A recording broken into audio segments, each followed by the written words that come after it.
Hey y'all, this is Dr. Martha Durham. I'm a psychologist here in Greenville, South Carolina, and this is the Why Did They Do That podcast. This episode, I have the great honor and pleasure of talking to my friend, Carole Anne Stephenson. Hello. Who is a hair person, a hairdresser. Hair cutter extraordinaire. Hair cutter extraordinaire. Your license says you're a cosmetologist. Correct. And you worked hard for that. Yes. Yes. And so technically that's what you are. Yes. And I want to ask you some questions today about why women, and maybe some men, get emotional and cut their bangs in their hair. What do you think is going on there? I honestly think it comes down to it's the thing we can control. Mm-hmm. Is our hair. Yeah. You know, and I mean, of course, it's the difference in having a good day and a bad day is what your hair looks like. Yes. So you go ahead and massacre your bangs in your bathroom. It could be bad. Yeah, so listen, you make a great point. A good day and a bad day. If you can get through that bad day and not cut your bangs, you will be happier. Mission accomplished. Correct. How many times do you have people come in and they've done something to their hair? Thank goodness. You know, I've had 21, almost 22 years of experience with this. She's a pro. I have people come in that have done some crazy stuff, but yes. Thank goodness it's not too often anymore, but it's been some detrimental things. Well, tell us like some interesting stories. I think like when we were off camera once, you told me something about toenail clippers. Oh, this sweet lady. Precious as she can be. Yes. I'm so curious about what actually happened. Why is there a zigzag back here? When you cut her hair before, right? Oh, yeah, for years. Yeah. And she had taken toenail clippers and... Toenail clippers. Carole Anne, did she have no scissors? I mean, even the orange-handled safety scissors would have been better. Did she admit it to you right off? She did. She did, although I've had some that wouldn't admit it until years later. They just, if it sticks out, I cut it off. And I'm like, that's not how hairdressing works. No. But so they told you years later? Mm-hmm. So, I just thought I was losing it, to be honest. 'Cause maybe I had a really bad day that day, maybe. And I would ask, and no, nothing's wrong. Everything's fine. I'm like, oh man, I did not do a great job. And then it wasn't me. They're cutting their own hair at home. You know, that really bothers me because you really thought that you had done something wrong. Now, I will tell you, maybe that was when you were a younger hairdresser. Absolutely. Because now I think you'd say, what did you do to your hair? Like, what is happening? I did not do this. Right. It finally got to that point with it where I said, okay, let's be honest here. What's happening? Yes. So let me take us to the psychology of it a little bit more. And I'm going to bring up Britney Spears, y'all. Our girl. Oh. One thing I will say, for those of you who do not realize now, she needed a conservatorship. People don't understand that. And there was all this movement to free her. She might not have had the best conservator, I don't know. But she clearly has something like bipolar disorder, something like that. No shame in that. Right. If you're properly medicated, you can have a really good life. Mm-hmm. But what's happening now is we're seeing a spiral downward. Because she doesn't have guardrails that she needs. Correct. Yeah. And so back in the day, remember when she shaved her head? She did. She also walked in a public bathroom barefoot. To me, that's worse.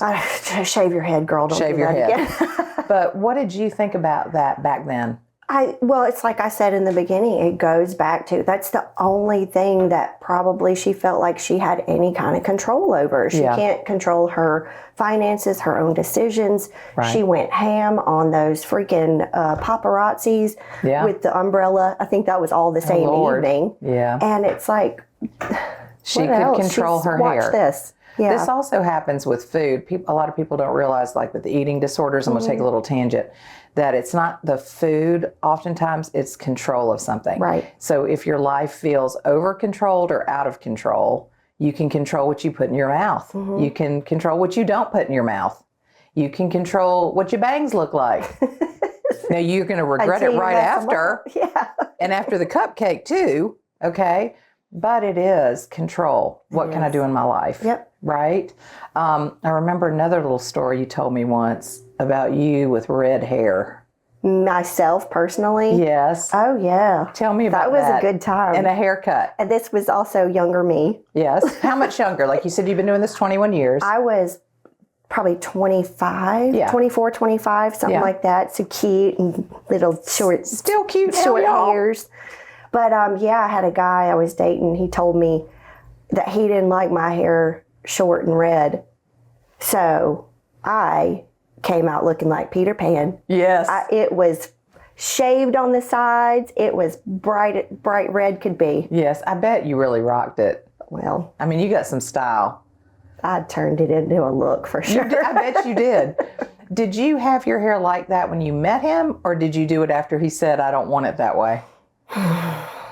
Gosh, that's a way back in the vault. Mm-hmm. I think it was already short, but I had worn it darker. But then it just started getting shorter and shorter and shorter. But that's what hairdressers do. Yes. Got to experiment and do the thing. Did you get rid of the guy? Oh, yeah. Yeah.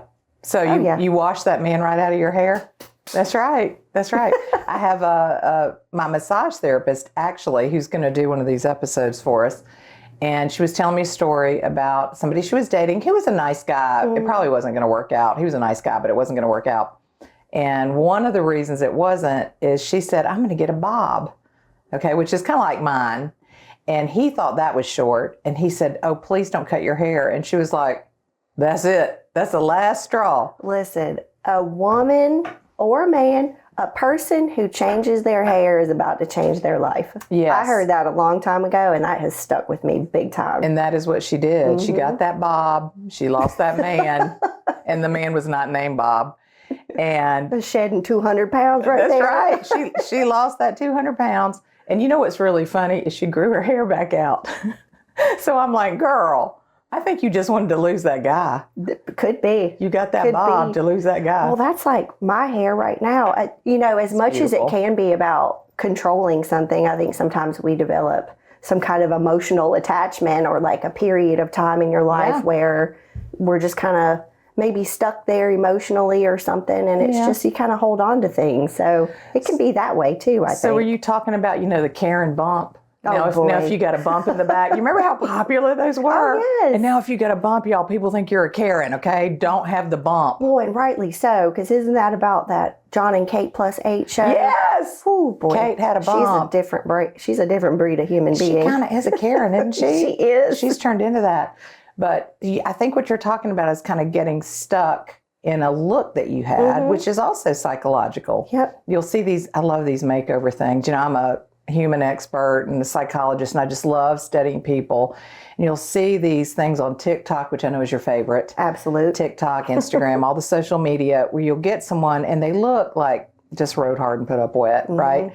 And then they'll do a makeover on them, and it's stunning how different they look. And they were stuck in this like 80s or 90s hairdo, maybe high school, maybe college, early 20s. And they don't realize that it really dates them. And, no offense, be who you are. I don't think it matters all that much. But if you're sitting and wondering, why, do I not have the boyfriend I want or something? This is ridiculous what I'm saying right now. And you get this, I realize it's ridiculous. You get this makeover and suddenly you're not 1980s, you're 2025. It can make a huge difference. It can make a huge difference. Yeah. And I encounter that a lot. I'll have people come in and they've been with me since the beginning, and they bring pictures of haircuts in of,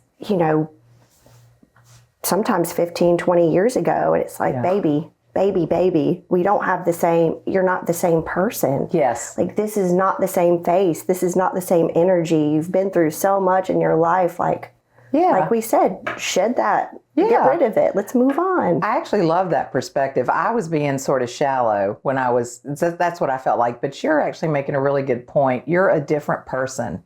You're not that person. If you want short hair, get that short hair. The spiky cut. Try it. Yeah. Now you brought up your hair. Let's talk about I'm not trying personal. Well, let's talk about personal style. I think also your hair can be something like, I think you just rock it. Like I've seen you, you're welcome. I've seen you with like this messy bun that's just amazing and braids and like you can do so much with your hair and it's almost a part of you, who you are.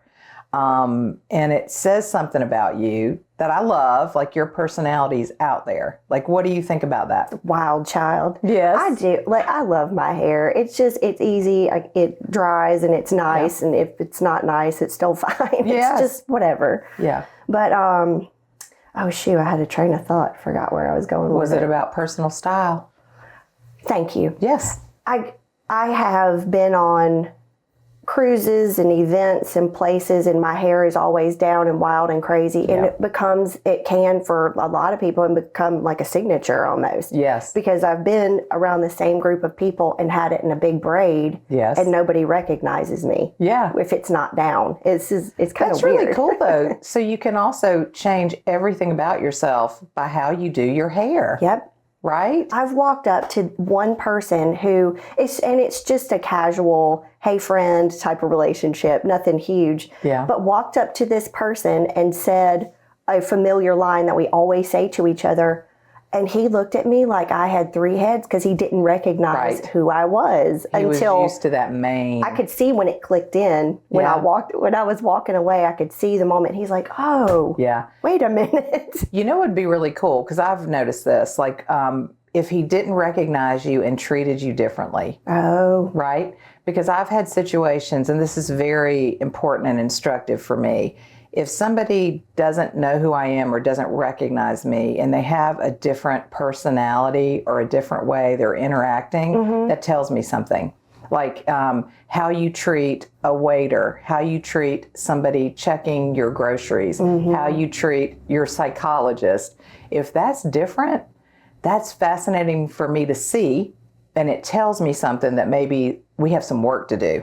I could see that. Yeah. I can understand that. I think the same thing when you see the way people treat like service industry people or something like that, and it's different than a normal interaction with somebody you know and are familiar with. That is kind of Did the person cringy? It's in a bad way. Super cringy, right? And I think I'm in the change business. People can change and grow. So I don't want to say, oh, you're this kind of person or that kind of person.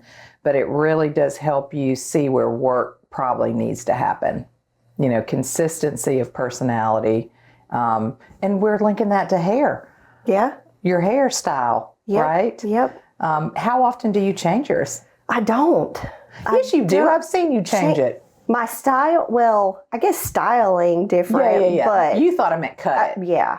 No, I don't cut my hair. I get color maybe once a quarter, but. You're hilarious. Do you do it yourself or do you have somebody do it? I will pull it around the front and cut it myself. I know. Tell us about that. It's control. I was just going to say, tell us about that. Yep. Who's the last person who did your hair besides you? I have no idea. My color, Charla will do my color. Yes, so there's somebody you trust with your color. Okay, that's interesting. I love her. I love her so much, but if I could take her little hands and move them where I wanted. Yeah, so you're an expert. You know how you want your hair to be, and that's why you're doing that. Yes. I know you're saying it's control, but that doesn't sound like unhealthy or negative control. Yeah, no, not in a bad way. Yeah, and you'll let someone else do your color. Yeah. What about people who... Do you ever have clients who won't tell you what they want and leave and never come back because they didn't get what they want, or tell you what they want and you won't do it? Well, I have had that happen. Tell me about it. I have had that because I think that some people get a little delusional about what their hair will and will not do. Yes. And this is a good example. This lady's been with me forever and ever. And she came in very recently and she brought a picture of a neighbor of hers that walks in around the block, and they finally saw each other at the grocery store. Oh, I love your hair. Let me take a picture. Okay, great. She brought it in. This lady, the other lady, have like 5 hairs. Yes. Very thin, very fine, very short cropped hair. Yeah. My client has shorter hair, but it's wiry and coarse and very, very thick. I'm like, sister, your hair is not going to do that. It's not going to work. We can do it. And she said, let's try. Oh, Lord. I tried to talk her out of it, and we did it. and it was cute when she left, but I took pains with it, Yes. So when she came back in, she said, should have listened to that one. Good. Don't ever do that again. Is she also the one that used the toenail clippers on her hair? No. Okay. So she didn't get mad at you. You don't have people do that kind of stuff. No, I do get frustrated with myself, though, in that I'm not just going to do, and I know it's frustrating to the client when I'm like, no, I just can't do it. But it's just kind of I don't know, privilege, but it's one of the things that goes along with being in this industry for so long is I reserve the right to say, that's not going to do well, or that's not going to be a good choice. Well, you're an expert. You have clout. You should be able to say, hey, let me tell you, that's not going to work. And if somebody leaves, bye. Right. I mean, I sort of feel the same way. You have to be honest with people. If you're not honest with people, they're not going to come back anyway. Right. You make it look good that one time and they can never make it look good again. I know. They're going to wish you had said, don't do it. I know, and I get frustrated as a professional when someone keeps coming back and asking for the same sorts of things, and it's never going to get to that point. And I've had to kind of, I don't know, fire them, but say, I don't think we're a good fit. Yeah, absolutely. We have to do that too.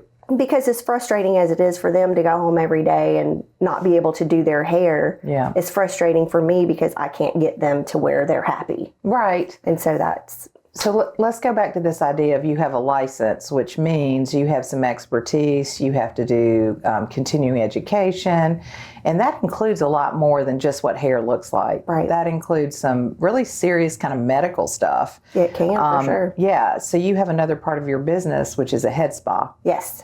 And one of the things that I have noticed is not everybody who does that has a license. Right. Right. And so tell us the things that can happen if you go to someone and you've got certain conditions. I know you have a condition you told us about before. What is that and why do you need? I have what's called seborrheic dermatitis. Yep. And that's where my oil glands in my head and my face they overproduce oil, which can be like the fountain of youth, you know? Yeah.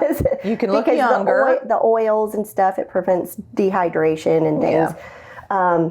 That's a whole different rabbit hole. But I battle that on my scalp where if I don't wash enough or use certain shampoos or things like that, I can get buildup. Yeah. And that can turn into a fungus, which can turn into a bigger problem, which is flaking. Itchy. And it's cradle cap. Basically, so we see that in children a lot, but adults can have it too. And that's what it is. And you never grow out of that. And there's really nothing you can do, which I don't really agree with that because I do think certain things you put on and in your body can cause inflammation, and certain fragrances and drying and alcohol can be good or bad, you know. Yeah. So it can.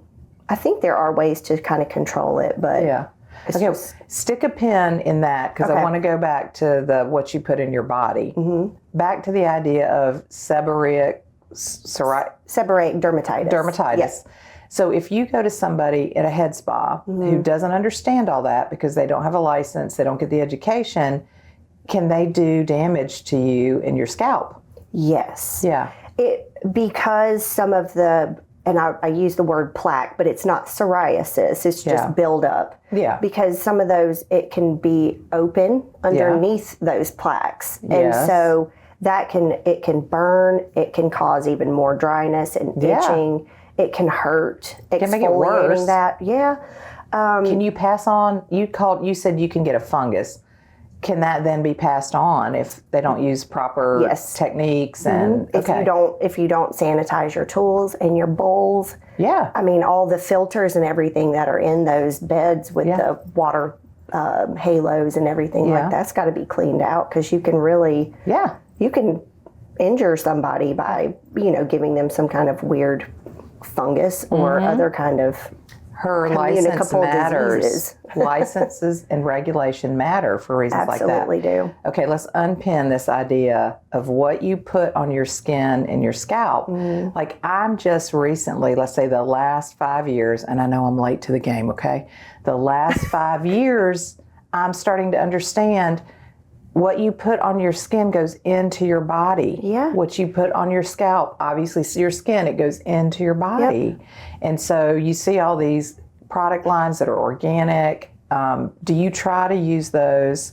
Like, what do you think about that in general? Well, I try to use a cleaner product line. Now, some things like we get into like the silicones and things like that people are not wanting to go towards. I personally don't mind them just because it gives you the shine and it seals your cuticle and that's what gives you kind of that thicker feeling hair. That's on your hair? Like a shampoo or a conditioner? Shampoos and conditioners and some serums and things like that. Does that go into your body? If it goes on your skin, it goes in your body. That's just the way it is. Yeah. Do we have any research on any of that yet, or do we know anything? I feel like for years and years. I mean, if you think about people that do, say, hormone replacement therapies and things like that. I do that. We're going to be talking about that later. You're putting, sometimes it's creams on your skin or, wherever, patches and other absorbative areas. Yes. Yeah. So, everything that goes on in your scalp is an extension of your face. Right. So that impacts your health. If you don't take care of that, I mean, then that goes into hair loss and then that can just be, losing your hair can be horrible for somebody. Horrible. There's a lot of dudes who really don't want to go bald. My sweet husband. No, mine doesn't have much hair either. Bless Sorry, him. Doug. So one of the things I say to Doug that seems to make him happy is, well, that just means you got a lot of testosterone. Because I do think it means... I do think it means that. Like, if you have a whole lot of testosterone, you're more likely to go bald. Do you know that? I didn't realize that. I'm going to check my facts, but I do think that's true. Except for your chin, your mustache. Yeah. Maybe this is a bunch of BS. I'm going to check my facts, y'all, and we'll correct it if we need to. But for a woman to lose her hair, there's a lot of stigma with that.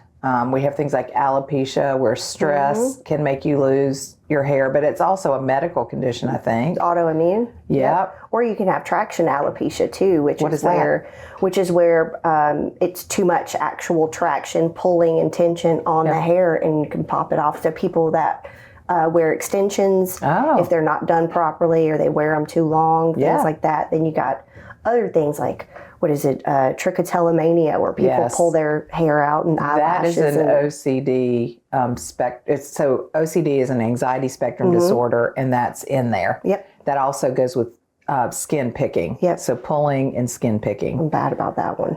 Skin picking. Well, just stay away from the hair because you get bald patches. Not doing it. Yeah. And I actually do a lot of work around that, helping people figure out how not to do that. So some of the techniques for that, y'all, is you can wear gloves. You can get them to wear gloves a lot so they can't get a grip on the hair. You can put oils and stuff on your fingers. That's a good idea. Yeah. In some cases, when we used to approve some things, you can put stuff that would sting. Oh, yeah. And you would do that with people who bite their nails. So it would sting or it would taste bad. Tabasco. Yeah. I used to do that. My brother. Listen, I didn't advocate you do that, but that's what a lot of people do. Back in the 80s, you could do that. You could put Tabasco on your fingers. And, a lot of people still do that stuff because the bigger issue is you want them to stop because it can get infected. Right. It's really kind of dangerous. Part of the reason that I keep acrylic nails is because I'm a cuticle picker. Yeah. So you're a little anxious is what I'm hearing. A little bit, maybe. I'm just a picker. If that's what that means, then yeah. Well, that ties into something else that you've told me about yourself before. You love the technical aspect of what you do. Mm-hmm. Like, you don't consider yourself, well, you say it because I don't want to put words in your mouth, but you love making sure everything is just right. Right. I don't consider myself artistic. That's what you say. I consider myself I don't believe it, y'all, but very technical. Yeah. I like the blueprint. I like the structure. I like the actual angles and the geometry, I guess, of hair. You love math. I like is what math it sounds of hair. like. Yeah. So I do enjoy that part of it, the more technical. But for somebody, it goes back to what you were saying. If somebody comes in and says, just do whatever you want, or what do you think? I don't know. Yeah. Don't ask me. I don't have that. Let me look at you and say, let's do this and let's put this here and this color. And you're saying you don't have the creativity. I don't. Well, she does personally, but I get what you're saying. For someone else, you want them to be who they want to be and who they need to be. I got you. Now, I can look at you and be like, does not look good. Yeah. This is not okay. And, you know, if you just start chiseling away at things and trying different, if I'm looking at you, I can tell. Yeah. But for me to just come up with something just out of the blue, that's just not my...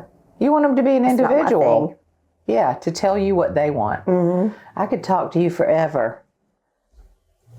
I like it. Let's do it. Let's do it. Let's talk forever. Yeah. I appreciate you being here. I appreciate you having me. Answering our Thank questions you. about psychology and bang cutting and so much more. The rabbit hole. That's that right. is hair. The rabbit hole. Yep. The rabbit hole.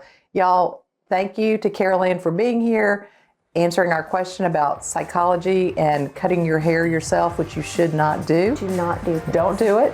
This is the Why Did They Do That podcast. If you like what you heard, subscribe, like, and share. Thanks, y'all. Thanks, Carole Anne. Thank you.